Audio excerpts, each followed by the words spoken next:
My word.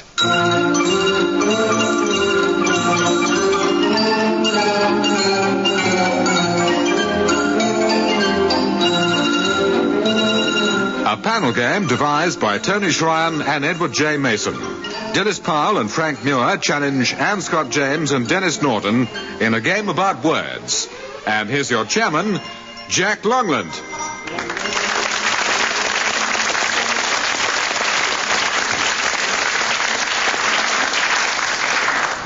And we go straight into the first round, which tests their vocabulary. For 2 marks, what's the dictionary meaning of the following words? And we begin with Denis Norden, and yours is, Denis, a homophone, H-O-M-O-P-H-O-N-E, homophone.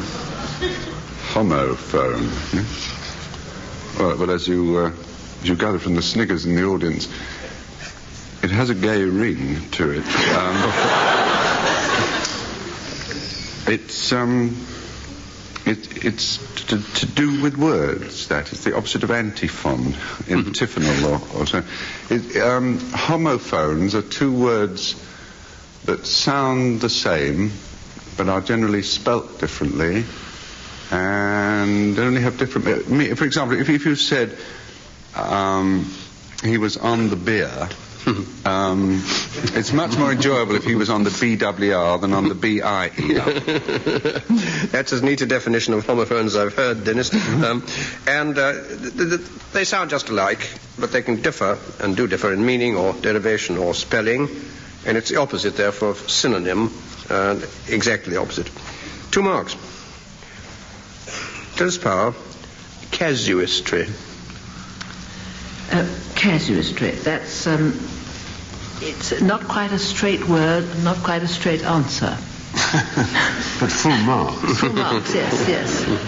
Casuistry means cheating a little bit. It's a theological... By derivation, it does mean that, Dilys, but not originally. Originally? Nope. Casuistry. It's a theological word. It is. Theological word. Jesuitical, isn't it? Jesuitical. It comes there. That's good. Jesuitical. We're doing well. Is it arguing sort of scholastic theology as against theological theology? In other words, so the point is the argument and not good theology. It could be that too, but... Well, that's enough. Think, man. Yes, but all right, I'll help you a little. Is it arguing from the general to the particular, or from the particular to the general? Should we toss a coin? It's 50%. From the general to the particular. You're absolutely right. You'll get your 2 marks.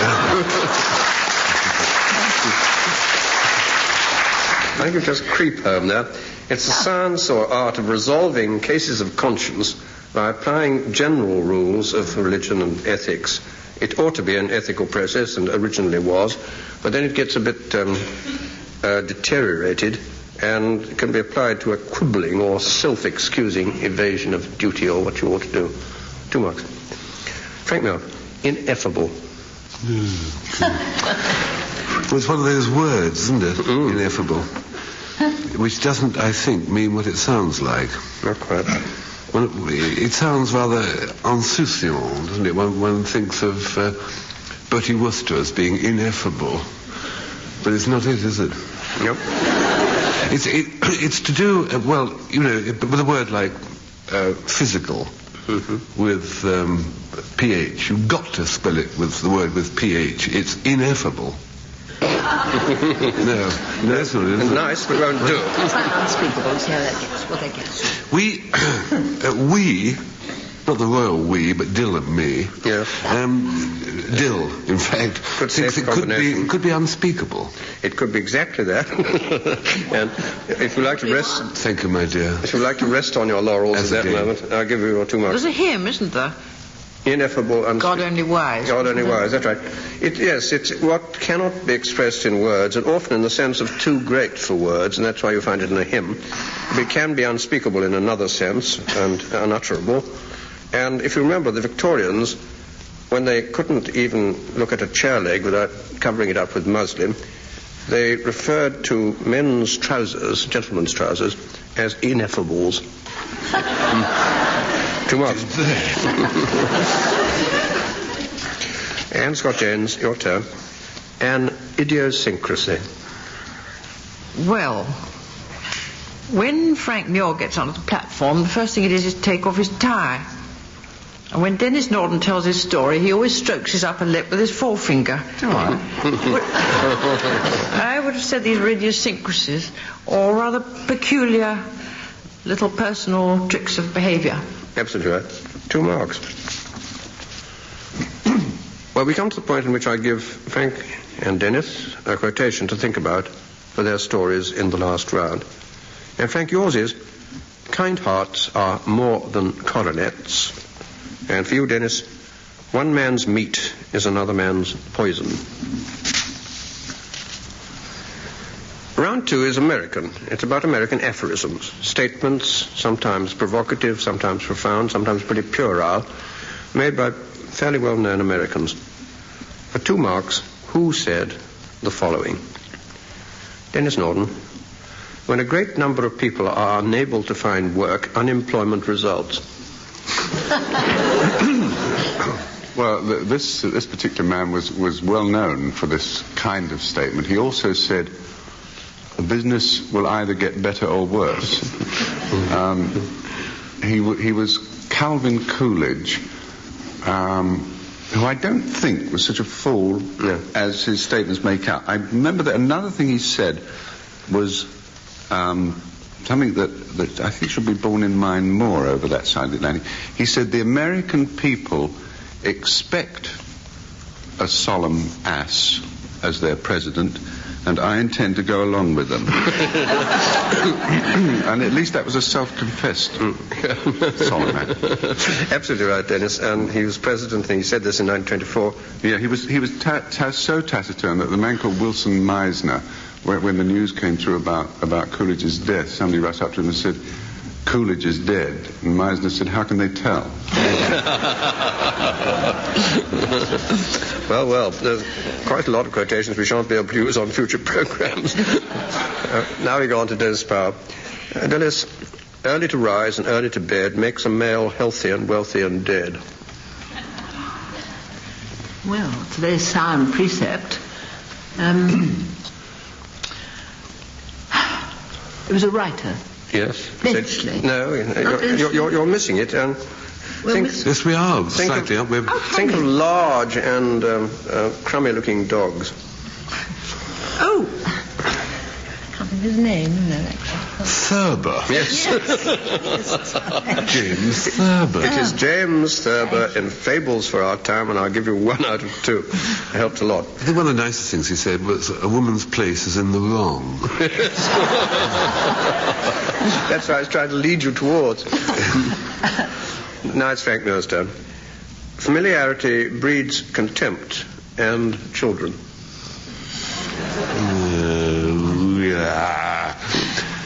It's one of these sort of semi-funny, semi-witty things that used to be in the Saturday Evening Post. A chap called Richard Armel used to write them. I think you're not going back quite far enough. It's an American... There were dozens of really rather good American humorists around about the turn of the century. Right.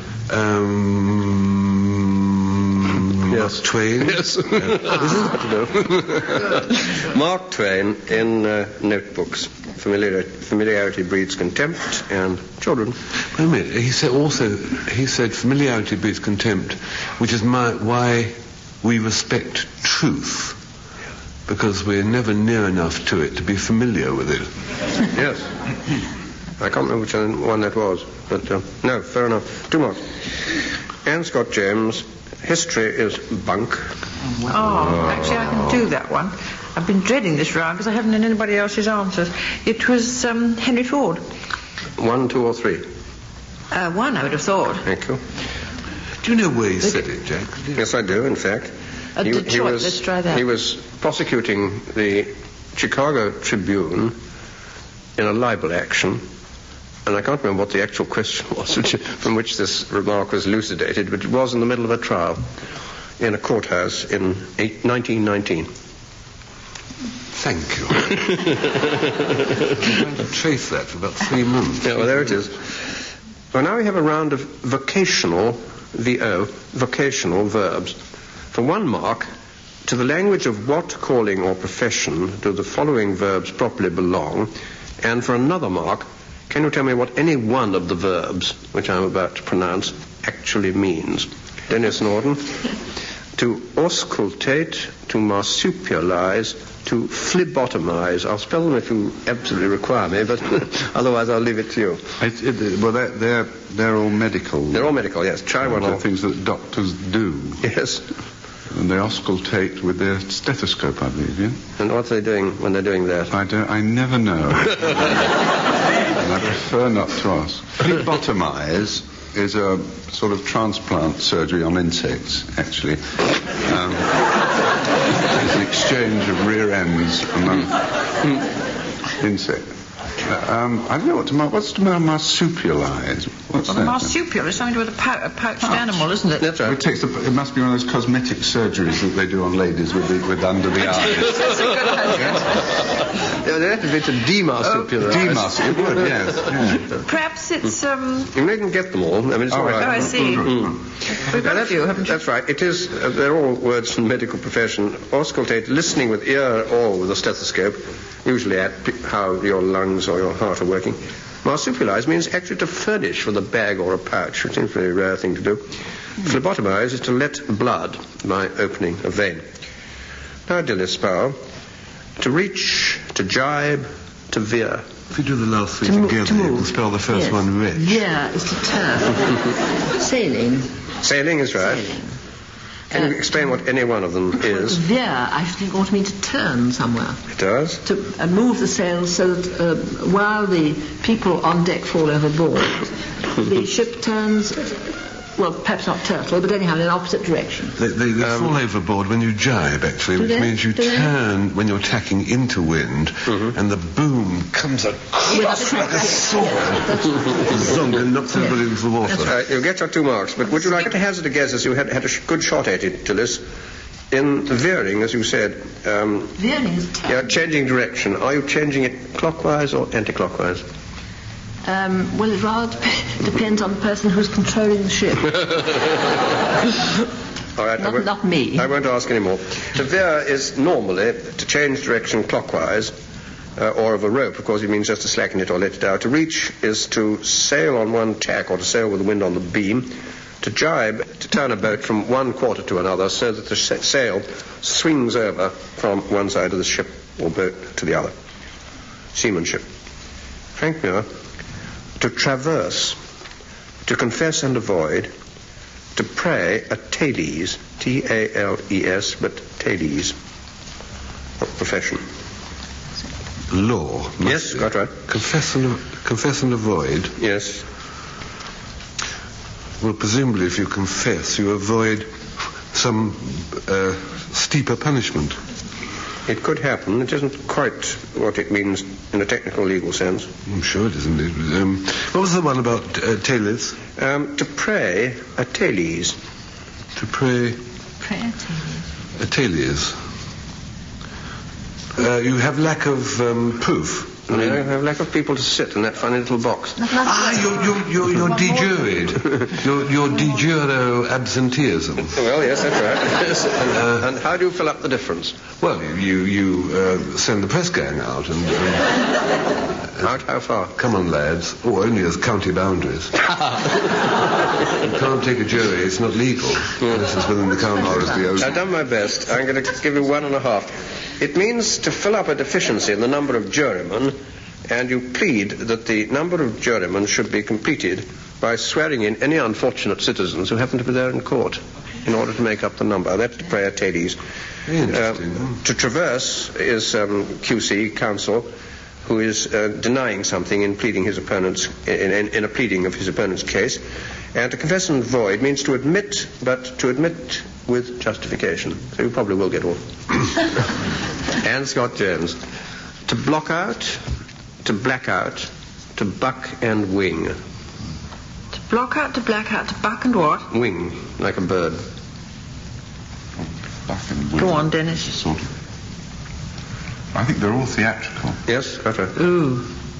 A back and wing is a weird kind of syncopated step that people used to use for exits in Variety.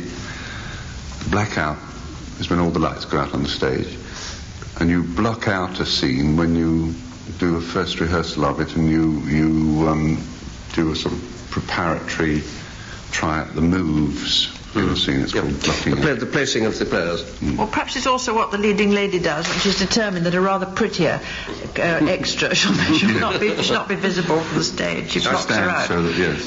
I think they're all dead right. Buck and wing, in my definition here, is to dance by hopping on one leg and kicking the other outwards while shaking the leg from the knee, which seems to me the can-can, isn't it, Dennis? No. Not that. It shows how ignorant I am. Were this television, Dennis would demonstrate. Thank heavens it isn't. Anyway, 2 marks. Well, now we come to the last round. And we go back to those quotations I gave Frank and Dennis at the beginning of the programme. For this round, the marks will be awarded on the length of the applause from the audience here in the theatre. And if you remember, Frank, your quotation is, "Kind hearts are more than coronets," which comes from Tennyson and, I think, Lady Veer. The most extraordinary coincidence, which helps make this programme so leaden, is that only a few weeks ago I was recited this proverb in Creole in the island of Mauritius. And in Creole it goes, "Tout la casa, la pied milatres do dearly bado." And in fact it was sung. It was sung to me by a small Creole lad, aged 14, who was trying to flog shells on the beach. His name, inexplicably, was Clarence. And he goes, "To la case la pire milatres to dearly bado." And that is that quotation. Most extraordinary. I didn't want any shells, because they're sort of rather ugly, those shells. But he wouldn't be put off. He's going to go farther, is Clarence, I might say. No worries with him, he'll survive. He said, "No shells, you like pawpaw?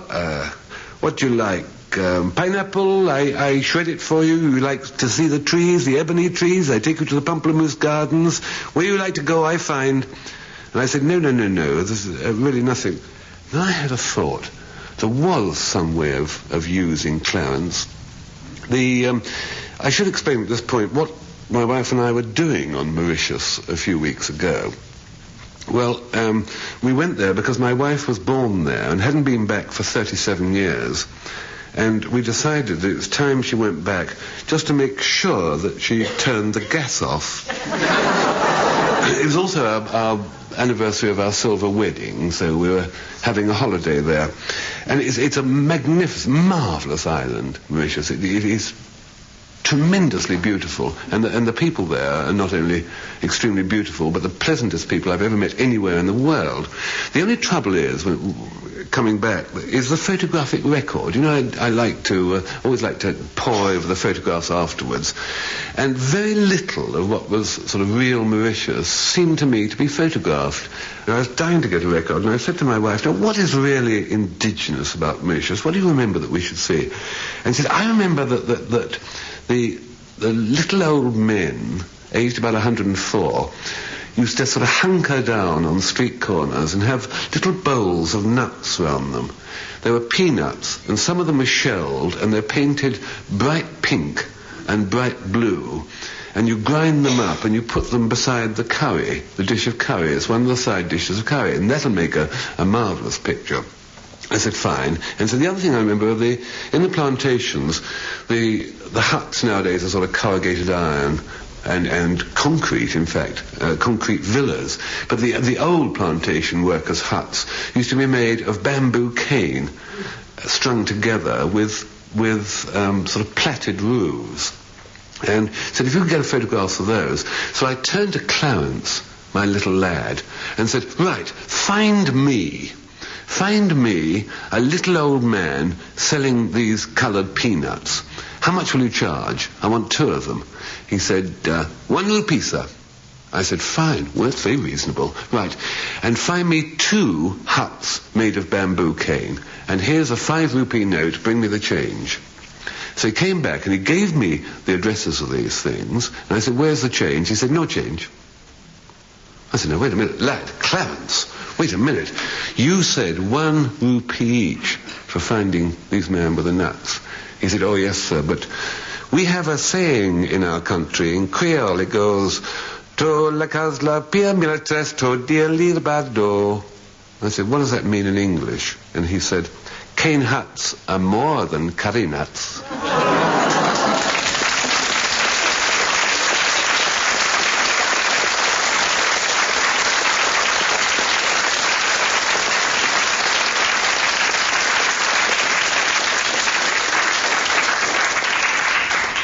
And we pass on to Denis Norden, and if you remember, his quotation was, one man's meat is another man's poison, which is a pretty old proverb.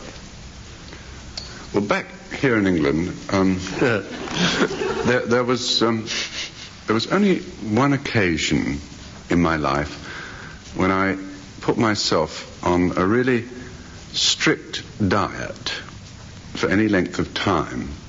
And I can tell you from the heart, it was the most miserable afternoon I ever spent. It was a Sunday, actually. Every detail of it is etched on my nervous system. Because I didn't get up that Sunday till about midday due to the fact that I'd been sleeping with Lady Pamela. Now, I should explain because of the awe that aroused, that Lady Pamela was a bitch.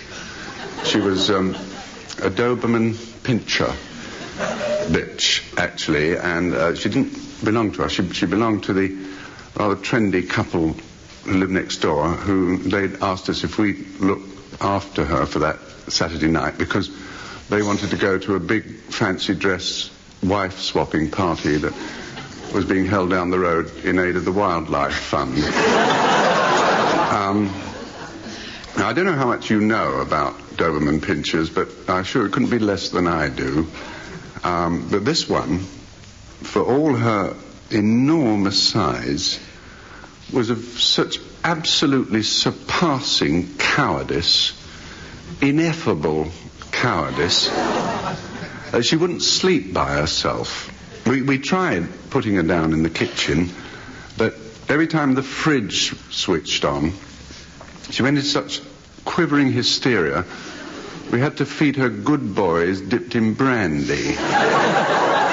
So she ended up on our bed on top of it, and even then she got an attack of the moaning trembles when the tea maker went off. But so when I got up at midday, I was really suffering from the red-eye specials, and when I got in the bathroom, what made me even more irritable was I suddenly discovered in myself a strange, girlish kind of modesty about undressing in front of a strange dog. It's absolutely absurd, isn't it? But I didn't like to push her out because someone 3 doors away had switched on a vacuum cleaner and she was carrying on like it was the invasion of the body snatchers, you know. So anyway, I let her hang around the bath and took my bathrobe off and I got on the bathroom scales. And that's why I had this absolutely heart-stopping shock. Since the morning before, I'd put on 16 pounds. 16 pounds I'd put on overnight action stations. Well, I have a theory about dieting. People will tell you that the worst part about getting weight off is having to watch what you eat. Well, it isn't. The worst part is having to watch what other people eat, right? So what I explain to my family is what will happen is, while I'm not eating, nobody will eat. And that way I will be neither discouraged nor tempted. I tell you what I said to them, we'll call it supportive therapy. Well, look, you know all that stuff you hear on Woman's Hour about the bonds of family loyalty being as strong as ever they were? A lot of nonsense. I didn't get any of it. You know, I'm not sure whether I ever would have had any faith at all in family life again if it hadn't been for my old white-haired mother. Because she was white-haired. She's blonde now, but she was white-haired. About 5:30, she came over to me and she said, "Son, I've been thinking very hard. Would you do something for me?" And I said, "Anything, Mum. You know, you know that." And she said, "Would you go upstairs and weigh yourself again?" I said, "Well, there's no point." She said, "Please." Would you? For me? Well, I did. It was uncanny. When I came down, I said to her, I said, Mother, what was it? What suddenly got rid of those 16 pounds? Was it simply the power of mother love? Or was it the concentrated energy of the whole family focusing their thoughts together? She said, none of that. She said, but it's just that this time the dog didn't put his paw on the scale.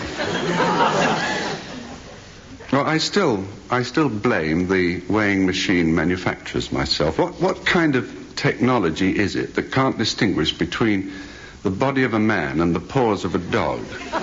There is something definitely wrong with a machine where, as the old proverb puts it, one man's meat is a Doberman's paws on.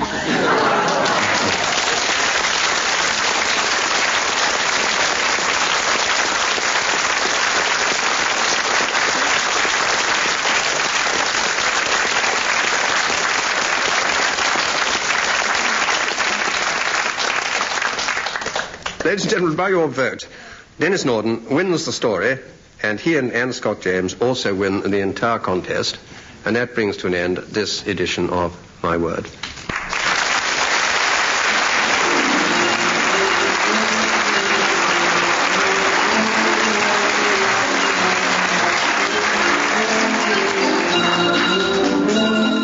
In My Word, you heard Dilys Powell, Anne Scott James, Frank Muir and Denis Norden, introduced by Jack Longland, with questions compiled by Peter Moore. The programme was devised by Tony Shryan and Edward J. Mason and presented by the BBC.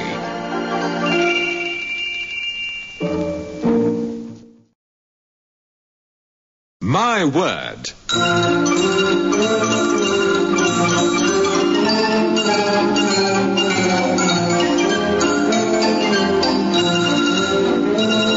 A panel game devised by Tony Shryan and Edward J. Mason. Dilys Powell and Frank Muir challenge Anne Scott James and Denis Norden in a game about words. And here's your chairman, Jack Longland.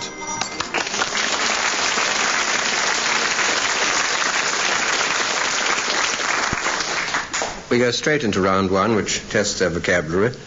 And for 2 marks, what's the dictionary meaning of these words?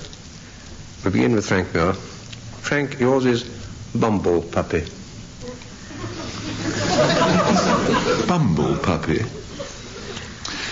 Well, it's the fruit of mating a bee with a Great Dane. There aren't many of these around. Or it could be... Please. I can't believe Dilys was writing. A game. Yes, what kind of game?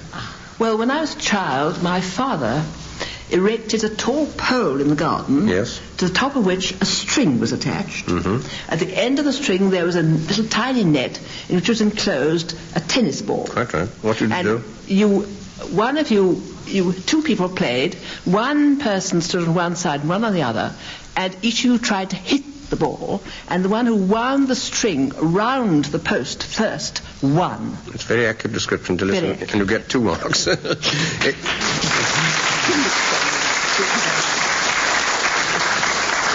And the Great Dane, I presume, retrieves the ball. Batted with both front paws. But just for completeness, it also can mean any game. It could be whist or tennis or billiards or even ludo that is played in a thoroughly unscientific and amateur fashion. Not very well. The only way.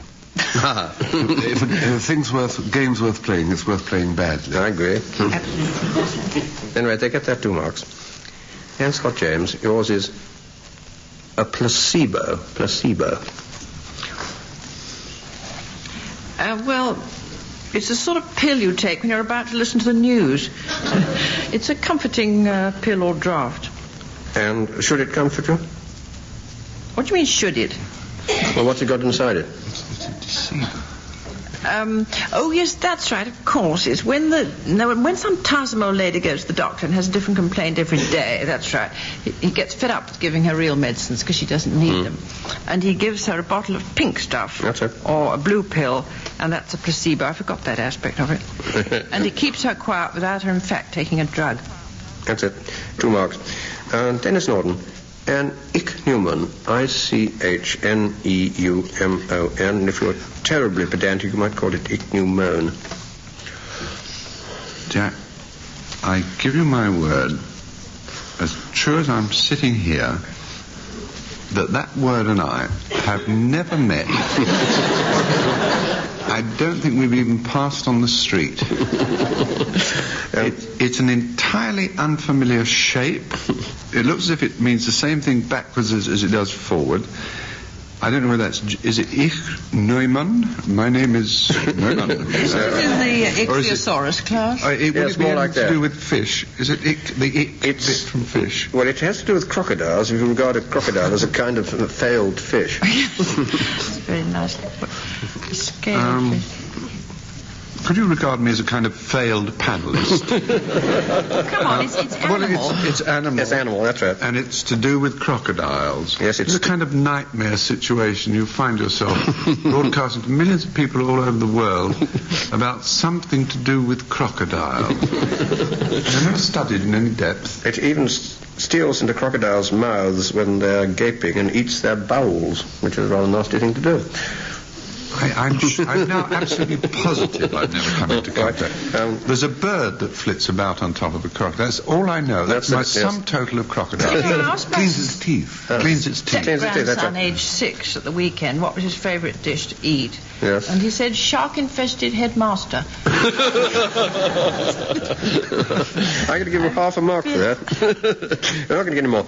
It's a weasel-like animal, rather like a mongoose, found in Egypt. And they used to like it because it fed on serpents and on crocodiles' eggs. But then they got a bit elaborate in their imagination. As I say, thought it crept in through the crocodile's mouth and ate its stomach for it. And also it's short for the ichneumon fly, which is an insect which is parasitic on or in other insects. Half a mark would be fairly generous. Not generous. Well, now, Dilys, Powell, it's your turn. And your word is Kismet, K-I-S-M-E-T. Well, Kismet is the name of a musical play. It means fate. Yes. In some Eastern language, I think. Yes. Arabic will do. Arabic will do. It's Turkish, but it comes from the Arabic, all right on there. Delightful. And it means destiny or fate. It's a staple of the theory, the godly theory, as it's called, of predestination, and it means that which divides, from good from bad and lucky from unlucky and so on. It's also been suggested that when Lord Nelson was dying, he didn't actually say, kiss me, Hardy, but kismet, Hardy. It meant he had his chips. 2 marks. Well, at this point, I give Denis and Frank a quotation each to think about for their stories in the last round. And Denis, yours is, cast thy bread upon the waters, and for you, Frank, a thing of beauty is a joy forever. Well, now we test them further. And this is a round of origins and derivations, and for 2 marks, I want to know how the following words or phrases originated, or from what did they derive. We begin with Frank Muir, most appropriately. An apple pie bed. An apple pie bed is one of those frightful sort of boyish japes, whereby, as I recall, you fold the undersheet halfway down over, so that the bed is in effect only half as long. Yes. And the rest of the bed resembles an ordinary bed. So the victim, as you lie secreted in a cupboard or something, gets into bed and then can't get down the bed, and you tee-hee-hee-hee-hee in the cupboard. It's not my pleasure, but presumably it's wrapped over like an apple turnover.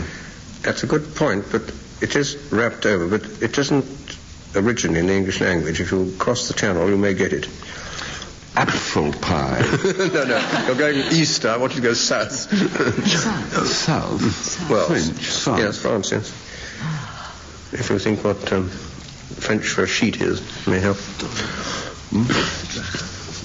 Drap? No, that's a curtain on more than a sheet. Yes. Well, we have curtains on our bed. I'm going to give you one more. What a rubbish. It's an apple pie bed made from an apple turnover. No, it isn't. It's a turnover corruption of the French nappe plie, which means a folded sheet, or if you want to be very pedantic, nappe plié, a folded sheet. And then when it crossed the channel, it became apple pie. I lose cheerfully, but I don't agree with the answer. All right, we pass on. And Scott James, under the auspices of my origin. Well, the auspices were the auguries. Yes. In Roman times. Which kind? Oh, they're looking at the birds then. That's what I wanted. The birdies, whether they came in from they got a right and left, you know, whether... That's it. Exactly right. A bird on the right was...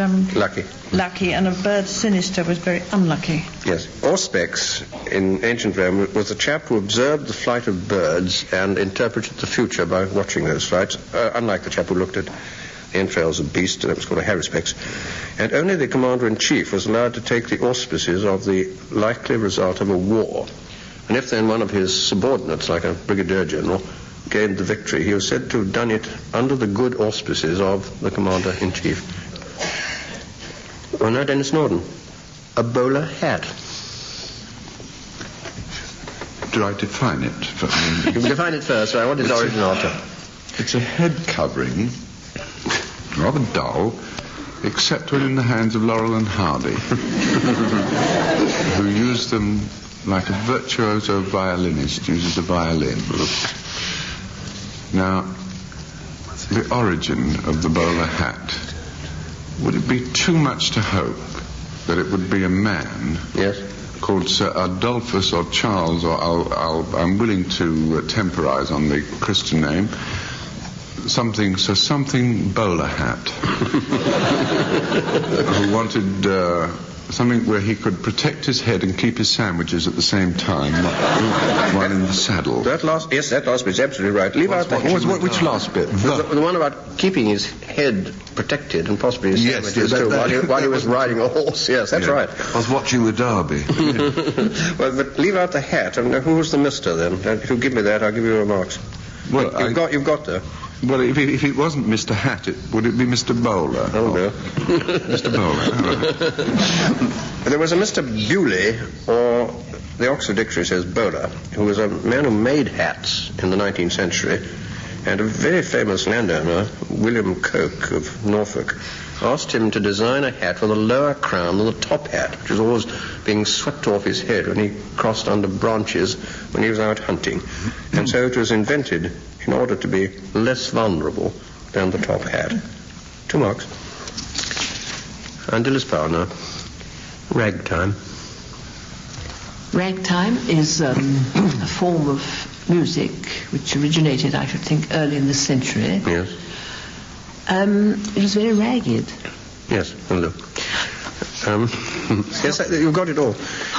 It's an abbreviation of ragged time, syncopated tempo, first, I think, introduced in the first 10 years of this century by various musicians. One of them was Scott Joplin, but perhaps the most celebrated instance is Irving Berlin's Alexander's Ragtime Band. 2 marks. Well, now we have a round of misquotations, well-known sayings that have, over the years, become, in most cases, only a little changed from their original form. And so for 2 marks, I want to know what was the original wording of the following quotations.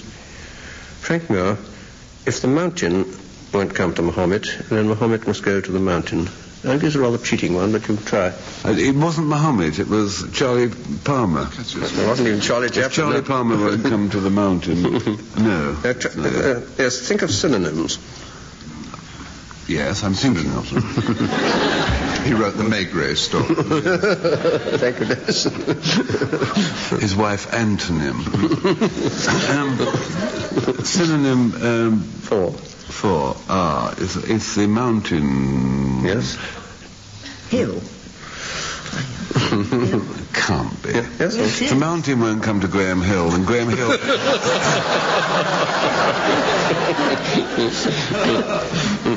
All right, I'm going to think that you really have got there between you and your partner.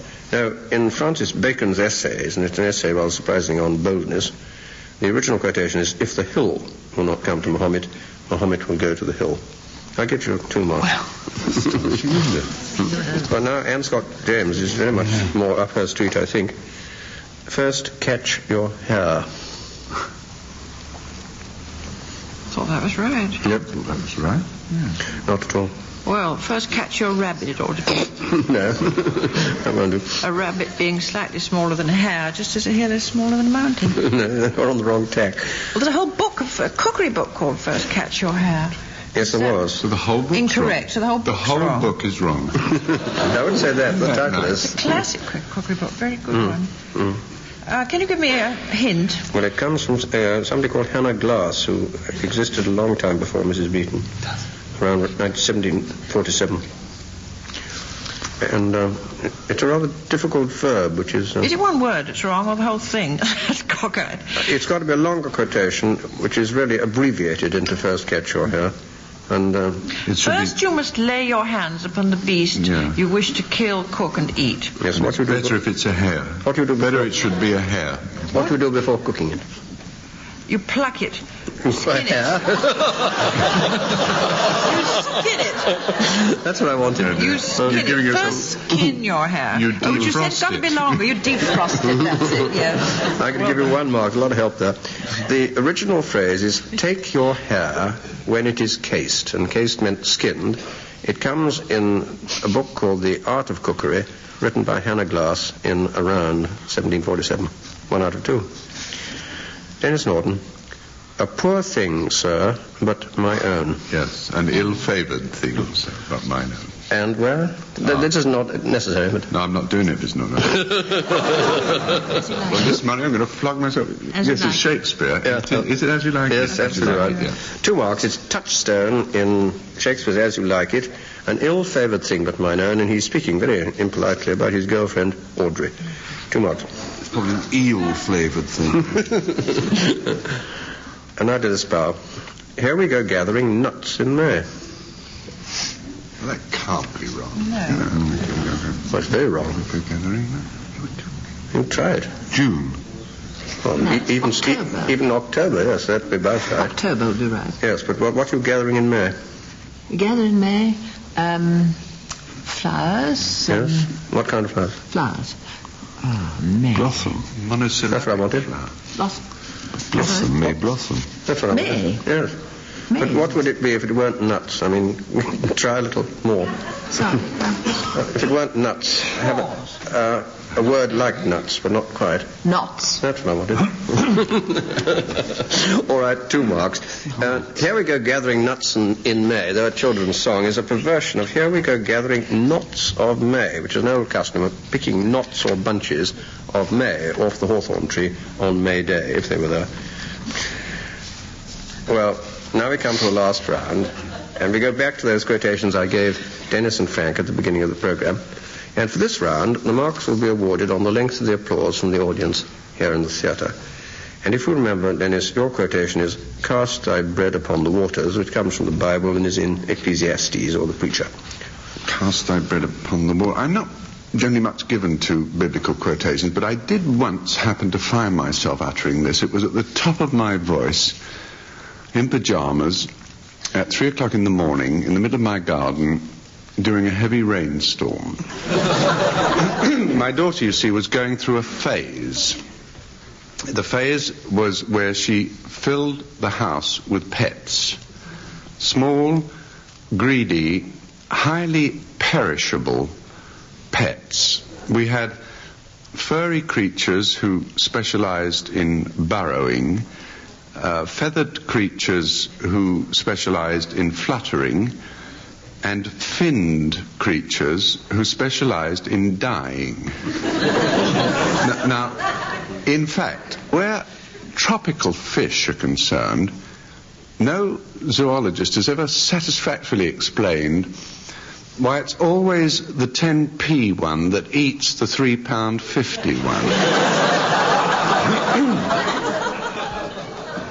But where other fathers would come home of an evening and say, "What's new?" I used to come in the front door and say, "What went?" So finally, I put my foot down. Look, I said, surely there must be some domestic creature which has a better chance in the actuarial tables. I mean, what is small, inexpensive, doesn't bite, and has some kind of lifespan? Well, I don't know how warmly you feel about tortoises, but quite apart from the fact that they look like peripatetic tin hats, in the pet shop they really were an unappealing sight. There was a whole load of them together in one glass case, and they spent all their time crawling up and over each other very slowly. It was like an orgy in an old folks' home. Nevertheless, we bought one, took it home, released it in the garden and watched it walk away. Have you ever seen a tortoise walk? A tortoise walks, it always seems to walk like its feet hurt. But we stood there watching this one move off across the grass, then we went back inside for lunch and had to search for a whole 5 days before we found the damn thing again. 5 days during which my daughter developed such acute anxiety and grief she got a temperature of 103. She was determined not to let it happen again. So what she did was she got one of those ring screws, those small ring screws, and she screwed it in about 1/8 of an inch in the hard shell, the middle of the hard shell on top of the tortoise. Then she got a fishing rod, and stuck it in the middle of the lawn where Dilys's dad used to put the bumble puppies, remember? And on this fishing reel was about 200 yards of nylon thread. And she then tied the other end of that nylon thread to the small ring screw on top of the tortoise, you see. And that way, the tortoise had complete freedom to roam the whole garden if it wanted to. But any time she wanted, she only had to reel in the thread, and there was Romeo and Juliet. Well, she called it that because it's very difficult to tell the sex of a tortoise, so she wanted to cover both eventualities. Anyway, that was that, and we got her to bed, panic over. And that night, however, up came this rainstorm, and I went into the garden in the dark, in my pajamas, in the pouring rain, dashed across the lawn, splat right into that nylon tripwire. Have you ever hit a solid stone gnome nose first? So it was that, as I mentioned then, at that moment, as I rose to my feet and tottered to my daughter's window, I let my voice rise to really biblical intensity. Blast thy thread upon the tortoise.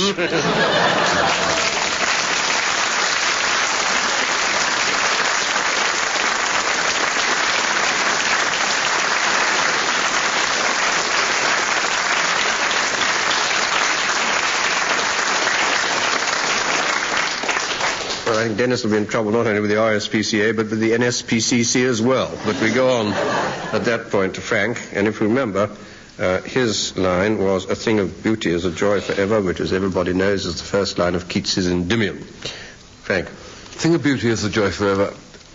I said this morning while I was shaving. I didn't in fact say it to myself. I said it to my wife because she had miraculously produced a present for a chap in the village called Arthur Hopkins. And I couldn't think of a present for him, and my wife managed to do so because Arthur Hopkins is an old age pensioner, and he loves tea, and he spends his retirement in dispensing tea from an urn at the Thorpe Village Dramatic Society intervals. There is Arthur with the tea urn saying, "The cup that cheers but does not inebriate, sir," to everybody, including the ladies. And he's a terribly nice chap, and we wanted to give him a present. But what sort of present do you give a chap like that? Present choosing is terribly difficult, isn't it? I think one of the reasons I'm terribly glad that I was born a peasant and not a member of the royal family is the thought of every Christmas having to give the Queen a present. I mean, what would you give? I suppose once in a while you'd find some newfangled thing like a corgi cozy, but then how would you follow it the following year? The whole business of Christmas presents all started very early in our household, and Santa Claustrophobia has got a grip. And but it isn't really the Christmas presents which are the problem, because we're going to give the whole village copies of the book that Denis and I have just got out. I didn't, in truth, mean to give the whole village a copy, but I rang up the publishers there, Matthew, and said, I'm going to be rather courageous and order some copies of our book. So the chap at the other end said, very good, sir. How bold are you? And I thought he said, how old are you? And I said 54, and we got a rather large number of copies to give away. So it's the same with Arthur Hopkins. Like, you know, he'd have a copy of our book for Christmas, but what to give him for his birthday? And then this morning, while I was shaving, my wife suddenly produced a little jar or jug or some sort of china container with sort of rather pretty Indian painting on it. And on the side it said, "Pure Darjeeling tea." I said, you can't give Arthur that. He spends his whole time bent over the urn. And my wife said, yes, but he loves tea, and he spends his time bent over the urn, sniffing in this steaming smell coming up like boiled old football boots. And afterwards he's allowed to take home and drink the tepid deposit at the bottom, 50% tannic acid. He's allowed to keep everything below the tap. But this, and I suddenly realized my wife was right, and I said, you are so right. I mean, a little jar of that stuff would be nothing to many people. But in the words of Keats, a thing of pure tea is a joy for Arthur.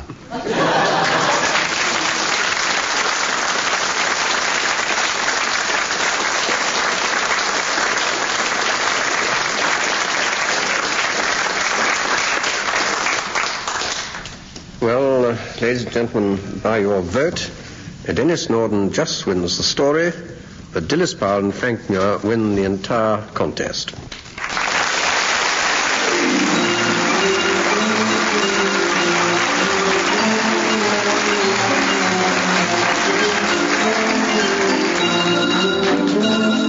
In My Word, you heard Dilys Powell, Anne Scott James, Frank Muir and Denis Norden, introduced by Jack Longland, with questions compiled by Peter Moore. The programme was devised by Tony Shryan and Edward J. Mason and presented by the BBC.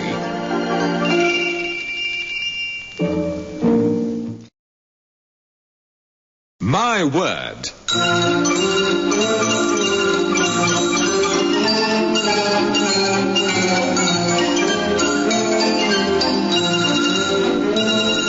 A panel game devised by Tony Schreier and Edward J. Mason. Dilys Powell and Frank Muir challenge Anne Scott James and Denis Norden in a game about words.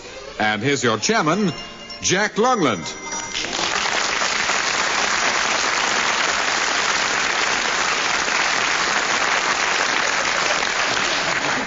And we go straight into round one, which tests their vocabulary. And for 2 marks, what are the dictionary meanings of the following words? Beginning with Denis Norden. Denis, esoteric. It's one of those sort of excluding words that it means enjoyed or appreciated by a sort of select few. An esoteric joke is one that's only. If I were to say that a thief stole Dilys's handbag and after 3 paces collapsed with a hernia, that would only be understood by the few who know that Dilys's handbag is a sort of portable warehouse. That's a very beautiful illustration, Denis. I give you your 2 marks straight away. It means designed for or appropriate to an inner circle of disciples or initiates and intelligible only to them, or just generally intellectually pretty exclusive. As opposed to exoteric, which means fit to be communicated to all of us, and is the multitude. 2 marks. Dilys Powell. A kickshaw, 1 word. A kickshaw? Or it can be kickshaws, if you prefer it. Kickshaw. I thought it meant a kind of hors d'oeuvre, a tiny trifle, a pleasant trifle. Yes. Are you being terribly complimentary, if you use the word? Am I? I want to know. Frank says no. No. Well, between you, that's all right. It's a fancy dish in cookery, and it comes from the French quelque chose. Kickshaw, or gewgaw, if you prefer it. 2 marks. Frank Muir. Nougatary. Nougatary? Yes. Nothing to do with nougat.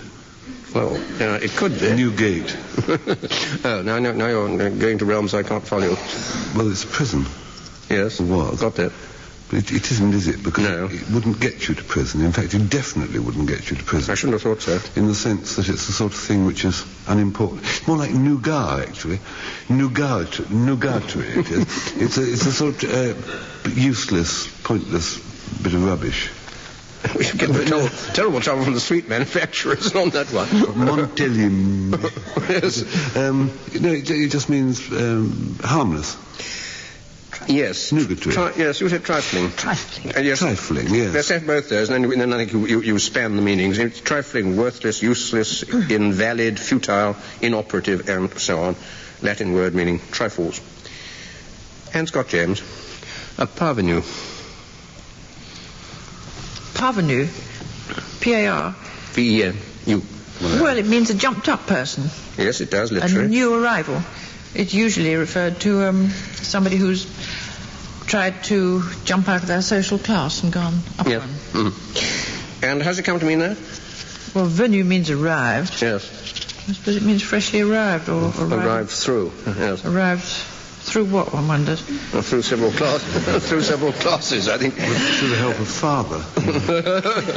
No, that won't do, Frank. Now, somebody of fairly obscure origin who has either got wealth or position or both, fairly snobbish term, parvenu means simply having arrived, which is a bit unfair to blame anybody for. 2 marks. At this point, I give Frank and Denis a quotation each to think about for their stories in the last round.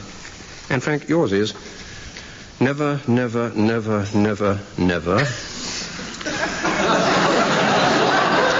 Never to the 5th power. That's it. And for you, Denis, take a pair of sparkling eyes. We go on to round 2, which is a round of distinctive definitions. As I think we know already, a pessimist is a man who wears a belt as well as braces. But for 2 marks, of what type of individual is the following? We begin with Denis Norden. A man who has no invisible means of support.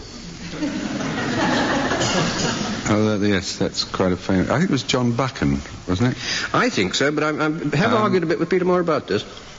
It's an atheist. Yes, that's right. Actually, I'm trying to think of another definition I heard. Oh, yes. An atheist is a man who can watch Celtic versus Rangers without caring who wins. I think that's even better. Well, Peter Moore tells me that there is a certain Bishop Fulton Sheehan who first defined this, but certainly I looked it up and I got John Buchan as the answer too, so you take your choice. Dilys Powell, a man who hath yearnings for equal division of unequal earnings.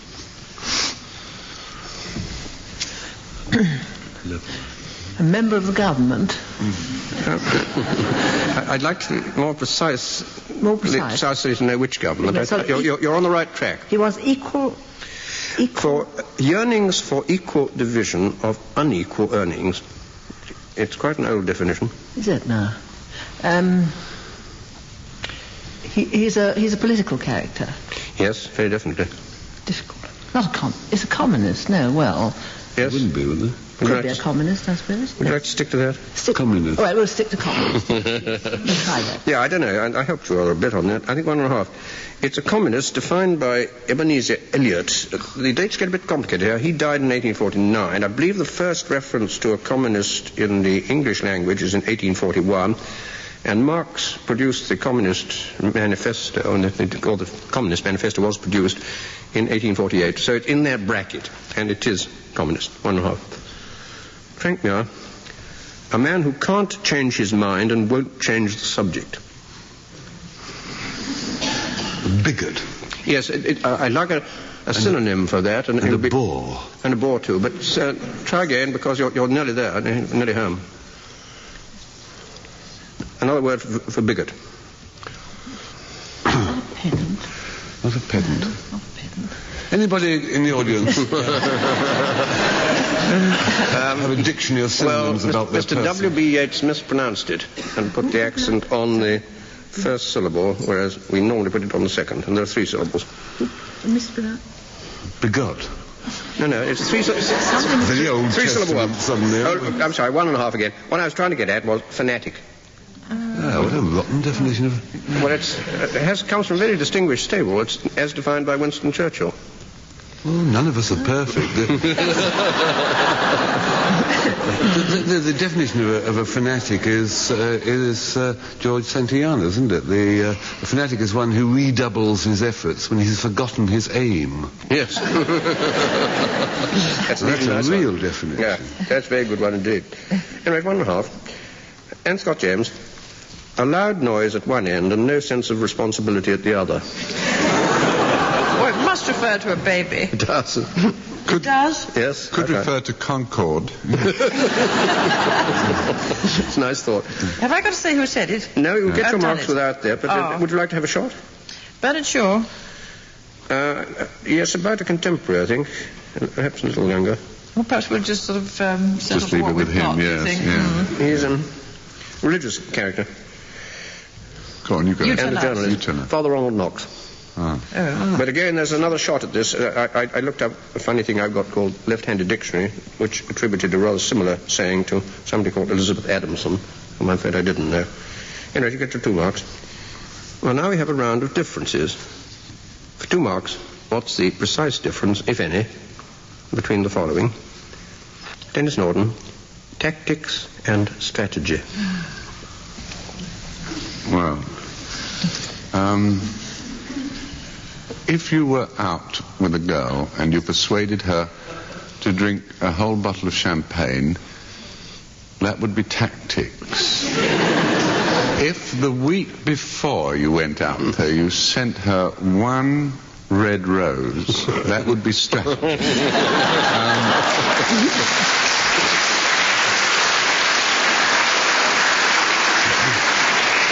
It's long-term planning as against the planning which is forced on you short-term. Also, Dennis, if you poured a glass from a bottle of champagne, that'd be tactics. But if you drank the rest of the bottle, that'd be very bad strategy.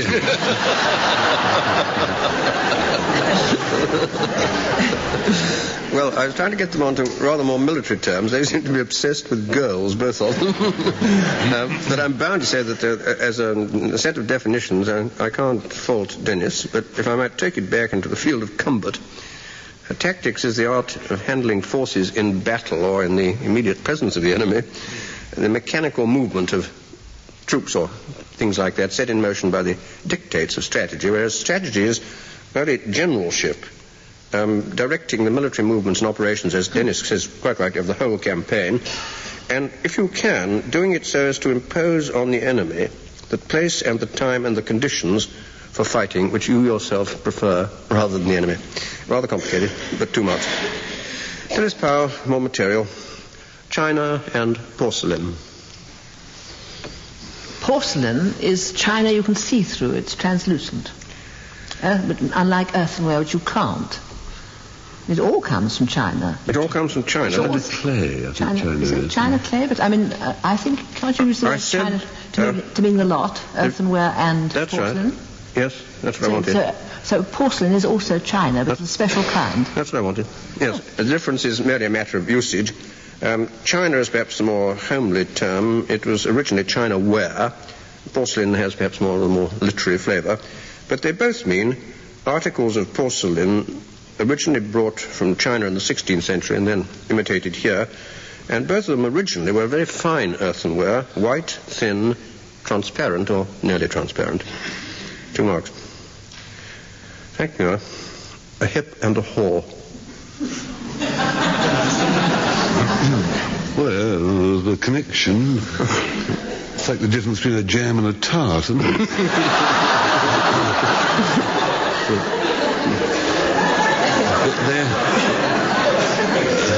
They are, in fact, horticultural terms. Yes. Hip and a haw. You gather them both. The question is, what's the difference? A hip is a part of a rose. Yes. It's a kind of knobbly bit that you collect after you've stopped collecting roses. I suppose it's a seed or fruit or something. Fruit. And a haw, on the other hand, said he carefully, a haw isn't.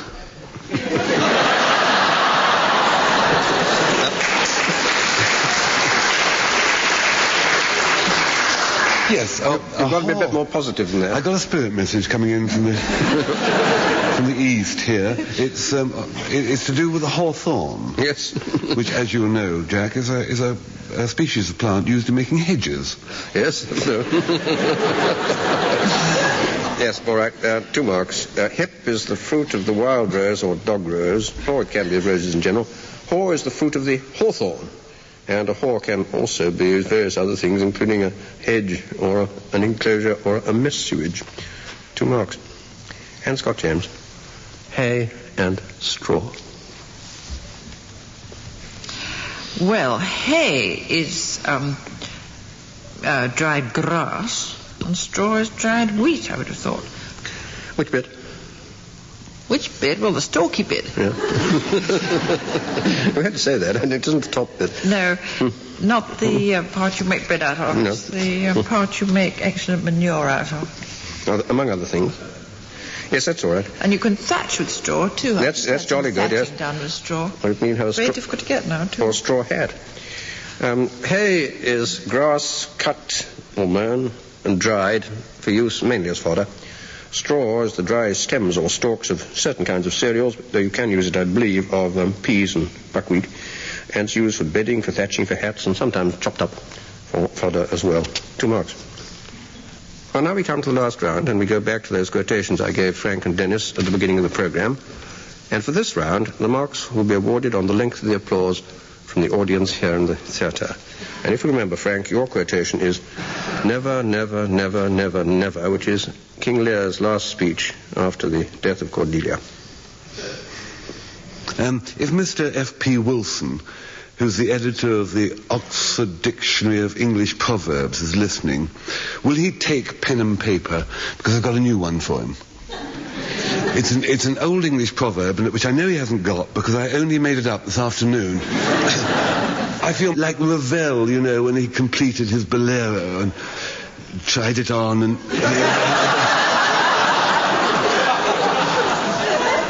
I've always wanted to contribute something to the English language or to life and to enrich life in some way. I tried actually a year or two ago by inventing a new number. It seemed to me that we were lacking a number between 4 and 5. And I invented flidge, which very roughly is 4.5. So it goes 1, 2, 3, 4, flidge, 5, 6, 7, 8, 9, 10. Now, the benefits of this are enormous. You know, if you're going into one of those quizzes and you reach the end of it and they say, and now the last question for a trip around the world first class, or £150,000, or if it's BBC television, a free ticket to a recording of the epilogue. And they say to you, for this money, what is 1/8 of 36? Now, you'd be flummoxed, wouldn't you? 1/8 of 36 is a flidge, you see. And I thought, you know, compilers of this program and other programs like this, they've got to work with these rotten old words which have been around for years. So I thought if I invented a new word for the dictionary, yosh, I thought of. Y-O-S-H. There's a good word, isn't it? Yosh. I mean, Scrabble people would love it. And crossword, yosh. And I've got meanings for it, too. Yosh, it's got 3 meanings, like most words, at primary, secondary, and tertiary meaning. The first meaning of yosh is an insidious smell like that of broken glass. The second meaning of yosh is a catarrhal infection of the larynx, which you find in butterflies. And the third meaning of yosh is the Eskimo word for a collapsible opera hat. And, do you know, I rang the Oxford Press, you know, and nobody was at all interested in this. And I thought, well, surely I could invent a new proverb, because we've all been stuck with these terrible, you know, don't do this and don't do that, and watch pots don't boil, and whatnot. I don't know, I worked at it, and I got a couple. They weren't much good, you know. And then this afternoon, there was this tremendous breakthrough. I had to go and see this woman on the green in the village, Genevieve Baker, Neva, she called, who breeds chickens. And I'm entering into a lengthy negotiation to get some dozen point of lay from her. She's not an attractive lady. She's not plain. That's not at all the word. No, she's hideous. She's about 16 stone, I suppose, and there's a smell of gas there, and I shouted, Neva, Neva, Neva, it's me, oh light of my life, the word sticking in my throat, thinking of the negotiations for the chickens. And I went to the kitchen, and there was this great inert lump lying with a head right up against the oven, the open oven of the gas stove, and this huge smell of gas. Well, I sprung into action immediately. I rushed out and got the coke tongs and undid the top 2 buttons of her blouse. Then I rushed out into the garage and got the foot pump, shoved it up her nose and gave her the kiss of life. And she came round. And I said, what have you been doing? What have you been up to? And she said, oh, I smelt gas. And I remembered I put the oven on. I couldn't remember lighting it about 2 hours ago, so I opened the oven door and gave a niff, and that's all I remember. I said, you silly girl. You silly woman. I said, niff a gas pipe outside, but never, ever. And then, from my mind, I suddenly conceived this new English proverb. Mr. Wilson, Mr. F.B. Wilson, are you ready with your pencil and paper? Now is the time to take it down. I said, never, never, niffen, oven, ever.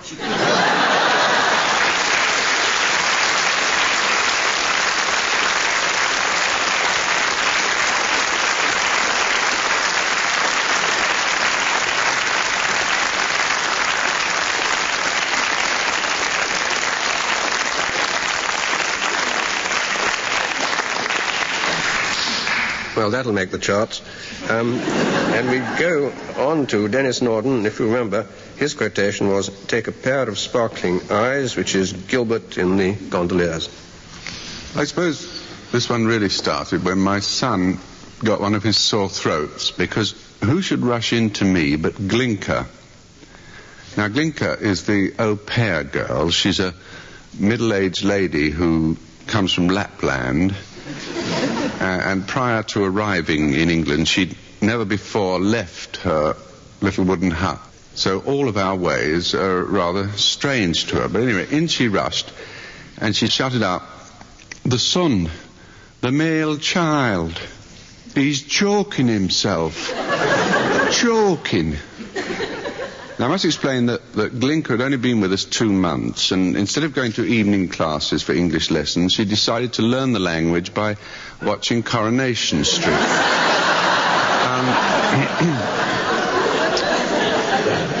So, "Come quick," she said, "come quick. The firstborn. Up and he's snuffing it." Well, of course, I rushed up to the bathroom immediately, as any father would, and what do I see? There's my son, and he's holding a glass of salt water, having a gargle. He says, "Hello, Dad." He goes, well, Glinka nearly fainted. I said, "Don't be silly, Glinka. He's only gargling." Well, after nearly half an hour of patient explanation, I elicited a most astonishing anthropological fact. The people of northern Lapland do not gargle. She said, "Can anyone do it?" I said, "Yes." She said, "You don't have to belong to an industrialized society." I said, "No." I said, go ahead and try. I gave her a glass of salt water, and she had a go, and you should have seen her face. Exhilarated wasn't the word. I mean, you imagine, at the age of 45, suddenly discovering that your body can produce a wholly new noise. I must tell you, from that moment on, there was no stopping her. Every spare moment, there she was, up in the bathroom, like that, and shrieking with delight. There was no more going to discos on her day off. No more wine and blubber parties at the Anglo-Lapland Club. Every evening was spent up in her room with a giant jerry can of water and this great 2-pound block of salt. But yeah, it was harmless, you see, and she obviously enjoyed it. It could have gone on indefinitely, except for one thing. Suddenly, England found itself plunged into yet another of its periodic consumer crises, a salt shortage. And when that took hold, well, it really became a bit much, sitting there eating flavourless French fries, just so as the au pair could go on emitting throbbing trills on her uvula, you see. So I said, I'm terribly sorry, Glinka, but I'm afraid your gargling is getting to be rather like using petrol for unessential journeys. So I'm sorry, no more salt. You'll have to find something else to goose up the lukewarm water with. And then I suddenly had an inspiration. In the kitchen, we've got a spice rack, you see. We don't really use much. We just keep it because the names on the jars are so nice, you know, like cinnamon. It always reminds me of that chap who wrote the Inspector Maigret stories, you know. And I said to her, look, why don't you use one of these spices to flavour the water with? Here, nutmeg. What about that? And she said, that would be right, Gradley. And she took it to the bathroom, and sure enough, in a few moments, drifting down the stairs came the familiar sort of outboard motor noise. However, about a month later, we began to notice something, a definite change had come over Glinka, gone sort of wild and kind of leering, you see. Well, I thought perhaps she might be going through the change of climate, you see, so I said to her, perhaps she ought to go and see the doctor. Well, it took, her manner being what it was, rather sullen, you see, now. It took a bit of arguing, but finally she agreed to, and when she came back, that's when we learnt another astonishing fact. Did you know that nutmeg is a mild intoxicant. It was really so, and by gargling in such quantities over the preceding month, Glinka had passed the whole 4 weeks absolutely smashed out of her mind. Well, if you think that's incredible, if you don't believe it, I can actually show you the very note which the doctor wrote telling me not to allow Glinka to continue this activity of hers. It says, "Take au pair off gargling spice."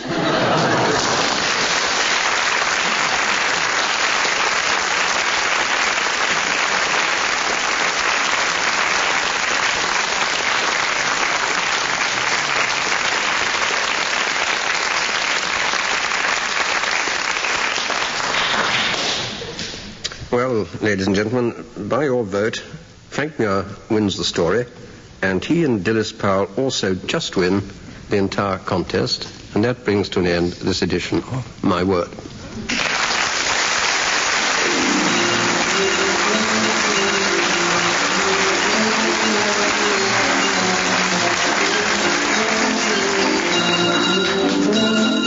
In My Word, you heard Dilys Powell, Anne Scott James, Frank Muir and Denis Norden, introduced by Jack Longland, with questions compiled by Peter Moore. The programme was devised by Tony Shryan and Edward J. Mason and presented by the BBC.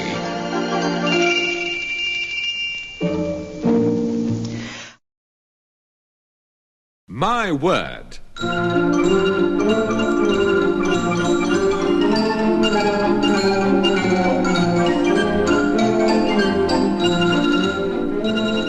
A panel game devised by Tony Shryan and Edward J. Mason. Dilys Powell and Frank Muir challenge Anne Scott James and Denis Norden in a game about words. And here's your chairman, Jack Longland.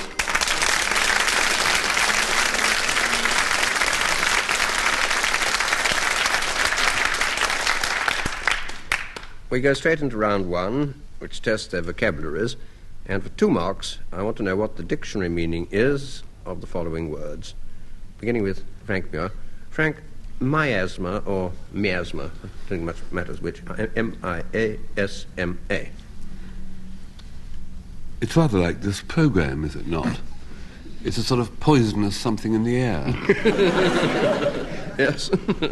Yeah, but not strictly verbal. When the Romans went into places like Corsica, they settled on, went into ports and settled on sort of lowland areas, which usually turned out to be riddled with mosquitoes and malaria. Mm-hmm. And from those swamps arose what was called a miasma, yeah? Mm-hmm. Which was a poisonous air. And what did they think about the mosquitoes? Well, they resented them. It's all right, you get your 2 marks. Now, the interesting thing is that they thought that the malaria was caused by these poisonous exhalations from a marsh or from putrescent organic matter or from poisonous germs floating about. And, of course, they're quite wrong. They didn't know that it was beastly mosquitoes which were causing the malaria. And malaria means the same thing. It means bad air. And that, again, is what miasma means. 2 marks. Anne Scott James. Empathy, like sympathy, but with an EM in front of it. These dreadful abstract words, one gets so bogged down in them. Well, it's rather like sympathy, isn't it? Yes. It's something to do with the feeling, that's the pathos part. Yes. It's something you feel within you. About? Right inside you. About? Well, let us say I've... About 1.5 marks, I think.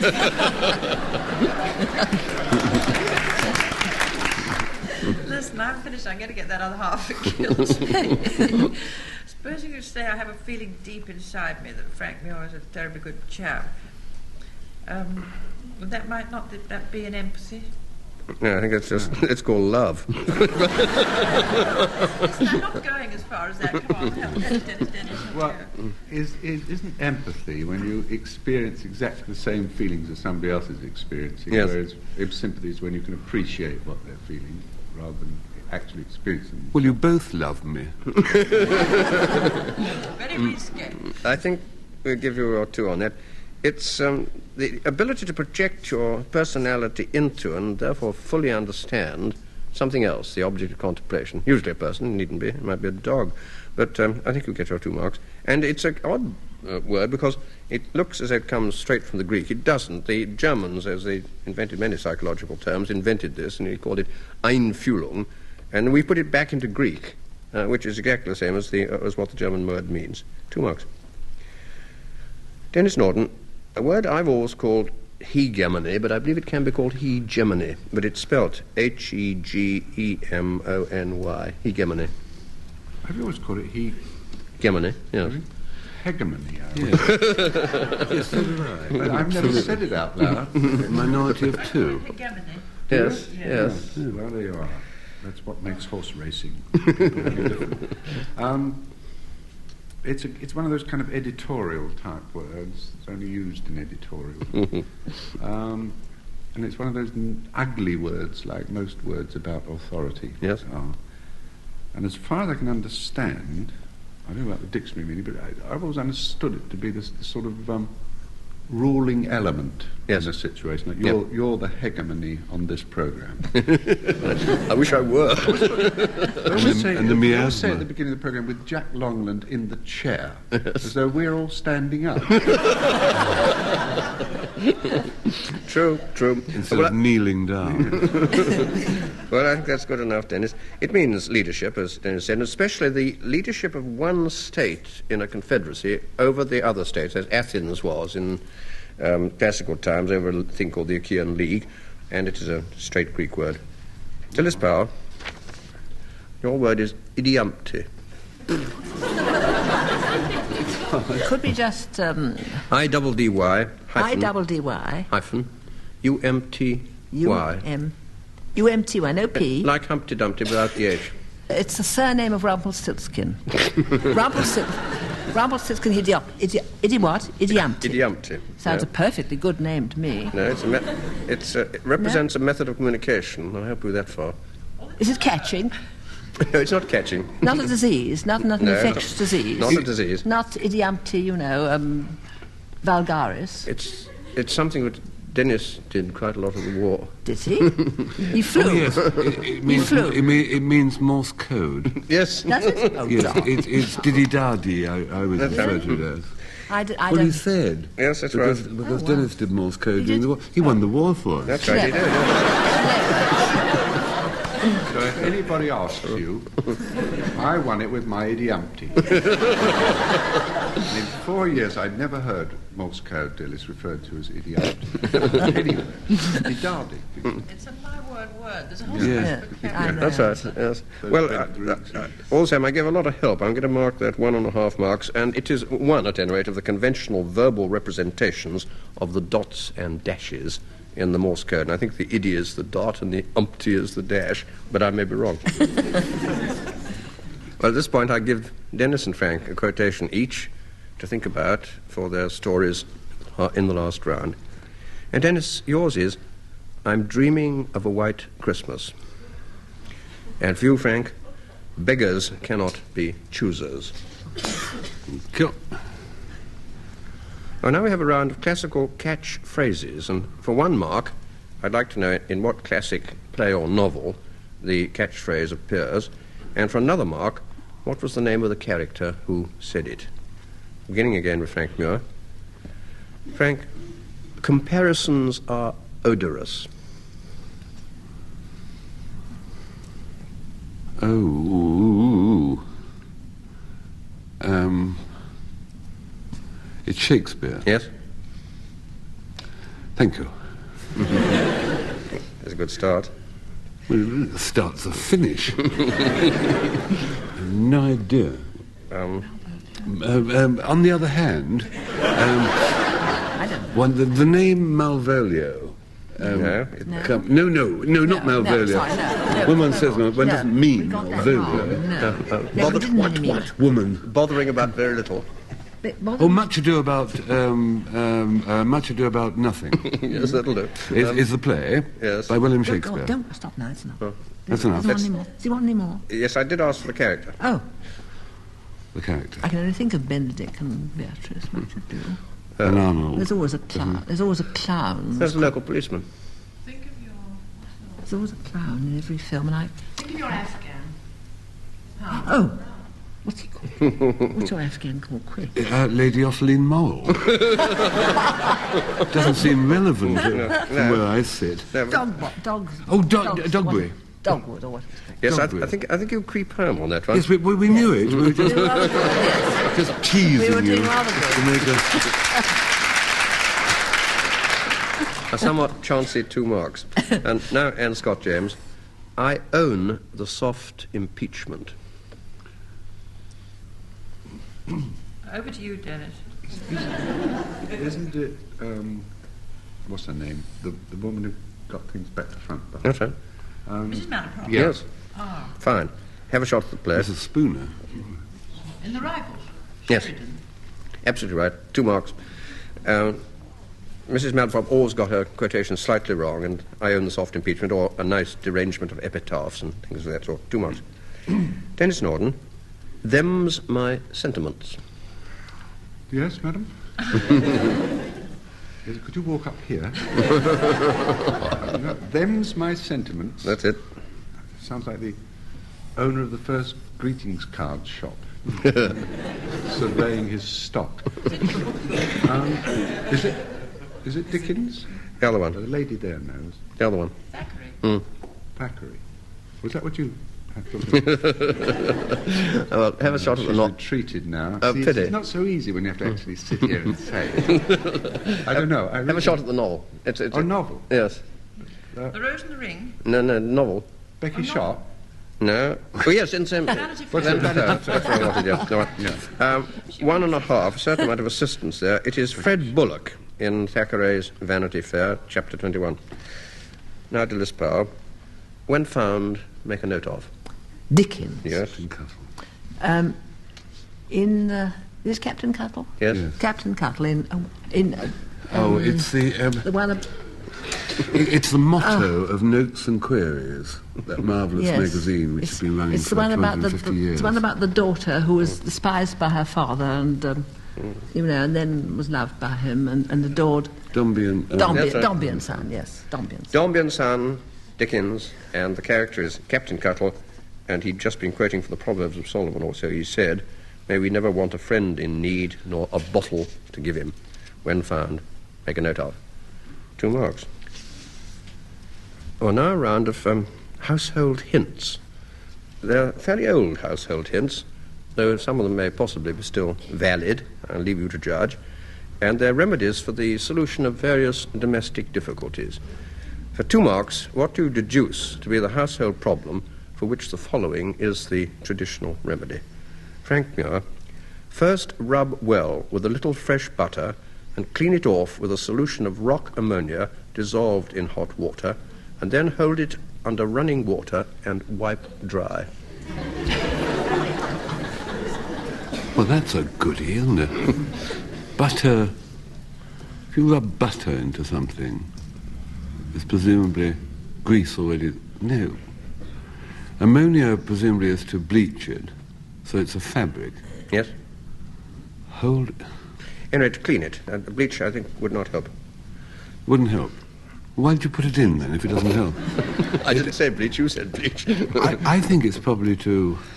It's one of those ladies' book of household things of the early 19th century, and it's to remove falcon droppings from the knee of evening dress. If the falcon was overhead Well, he usually is. and misbehaving, this Well, might I've got help. that far.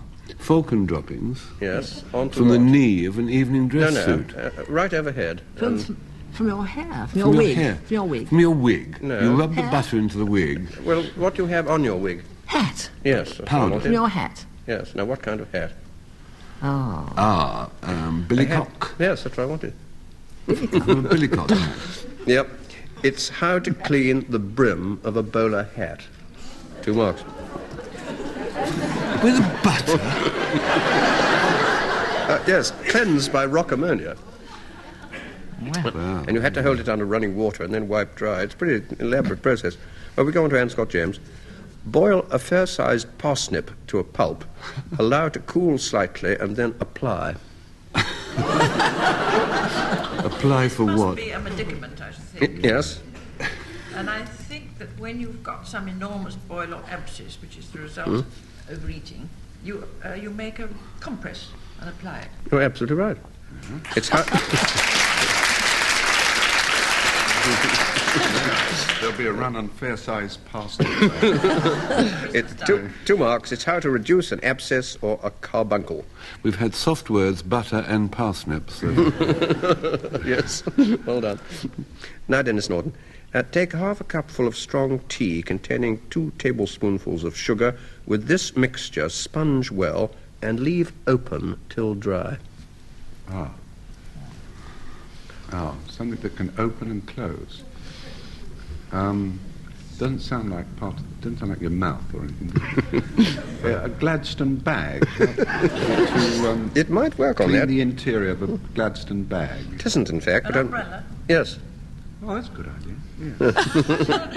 You're very good indeed, yeah. Absolutely. I mean, every time I put my umbrella, You've done I'm probably aware. absolutely rightly. It's how to renovate a tarred umbrella. The tea revives the colour. I'm assuming it's a black one. And the sugar stiffens the fabric so it doesn't leak. 2 marks. Now, one for Dilys Powell, and I hope this won't be misunderstood, Dilys. Mix some oil of peppermint with hot water and pour it down the drains. Then go about the house smelling.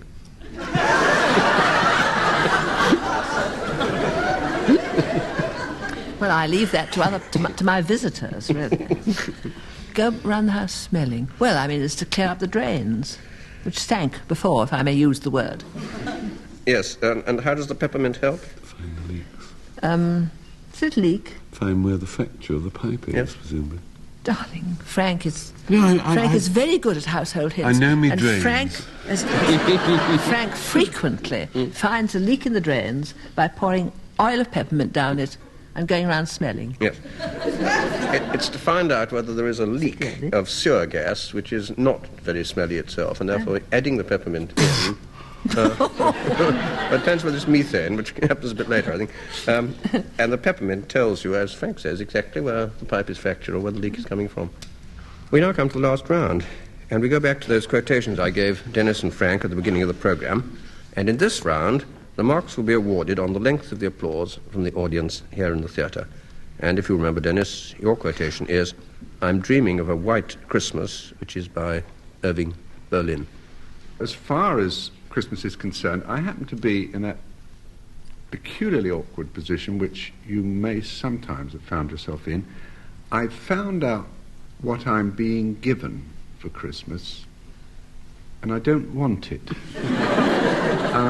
Now, I mention this because I believe it defines a situation which, over the years, is happening to more and more people more and more frequently.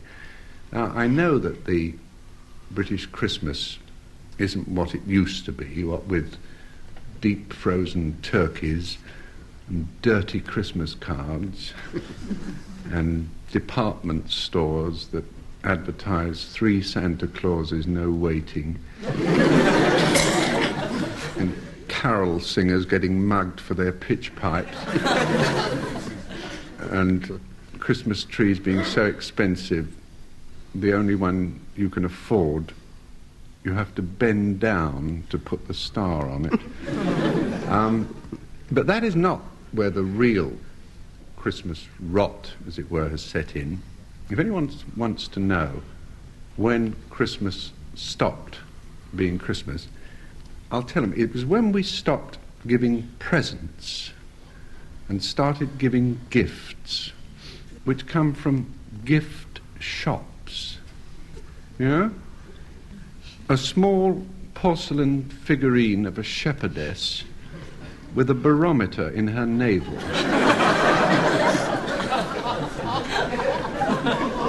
Magnetized backgammon boards.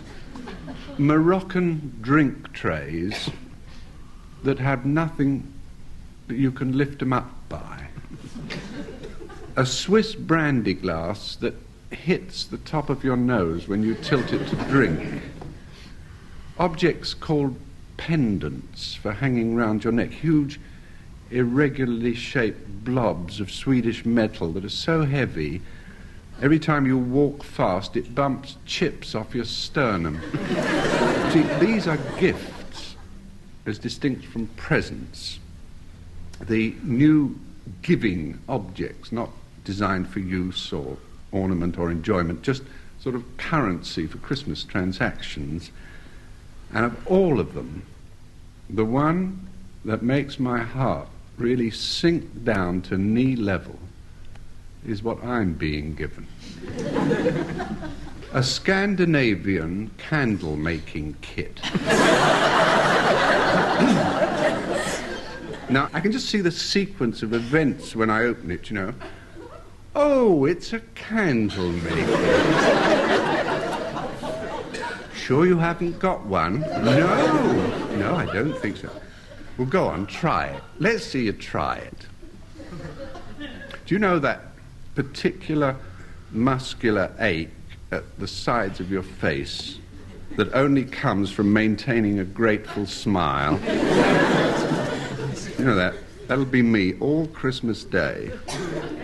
Moreover, what is more, with the particularly virulent form of cack-handedness that I happen to be afflicted with, I can just see what that candle-making kit will lead to. All that wax and moulding and hot tallow. If anybody wants to know what I expect to be doing around about 6:30 on Christmas night, I can tell them now. I'm cleaning off a white grease mess.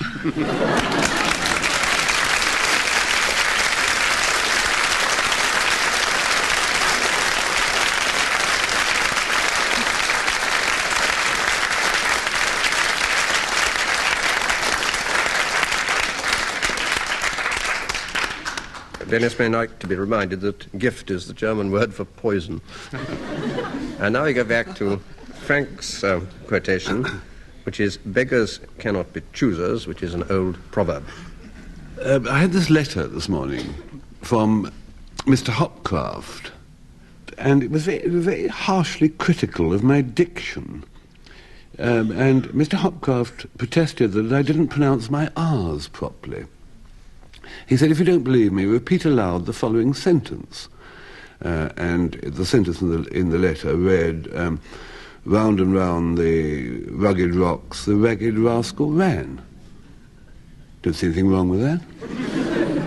But this chap complained. He said that I sort of diminished the R sound, and that it should be a very loud and big sound, the sound that Shakespeare had with Romeo and Juliet and Richard II and Richard III and the Two Gentlemen of Verona, and it's got to be sort of big and powerful.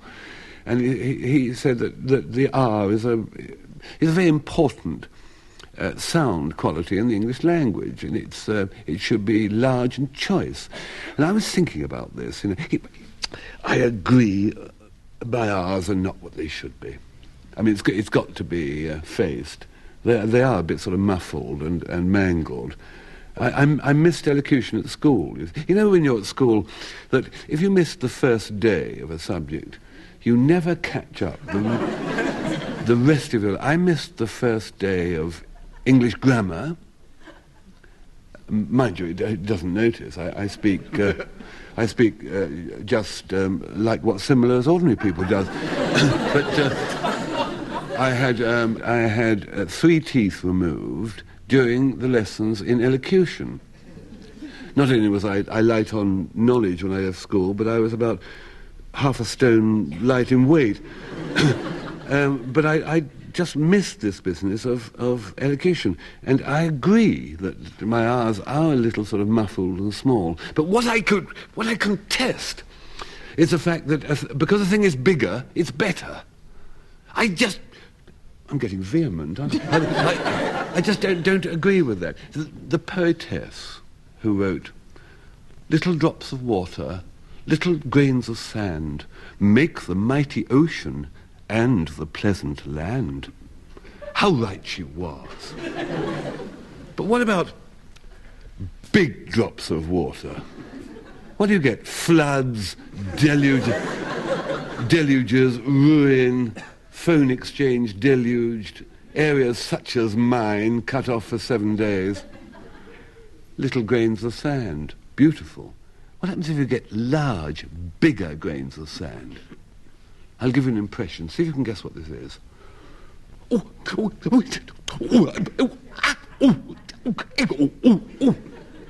It's a bather walking down Brighton Beach.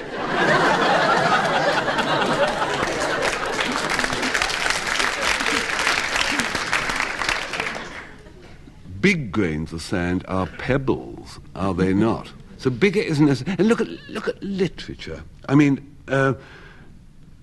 little Lord Fauntleroy was a lovely figure, wasn't he? But imagine lofty Lord Fauntleroy. Dearest, he says to his mother, oh, don't call me that, you great lout.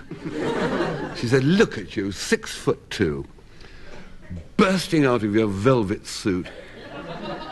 You look like a prune stuck halfway down a knitting needle. She said, even frighten the Great Dane. How are we going to get grandfather's money? Look at you with your long coat. You see, bigger isn't better, is it, Mr. Hopcroft? I mean, and take things like Little Dolly Daydream, Pride of Idaho. Isn't it lovely? It's dancey and light. But you can't imagine Dumpy Dolly Daydream, Pride of Idaho. I mean, it kills it, doesn't it? Bigger isn't necessarily better, and particularly so with diction. Particularly so with anything. I mean, if you take fruit, the choice fruit is surely the small fruit, isn't it? If you're having a prison sentence, I mean, the little or golf score, or the size of a baby being born. Small. There is a quality to smallness. So I say, Mr. Hopcroft, surely I've proved to you, you're absolutely wrong that bigger is better. I say that smaller is much better, and certainly to do with the letter R. Big R's cannot be choice R's.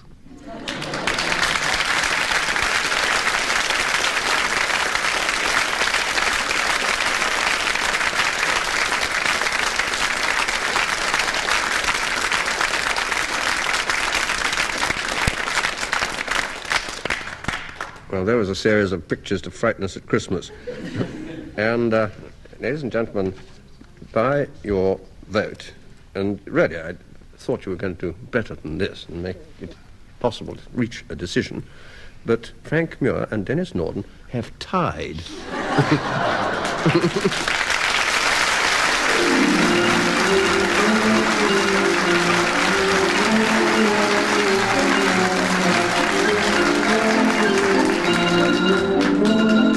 In My Word, you heard Dilys Powell, Anne Scott James, Frank Muir and Denis Norden, introduced by Jack Longland, with questions compiled by Peter Moore. The programme was devised by Tony Shryan and Edward J. Mason and presented by the BBC.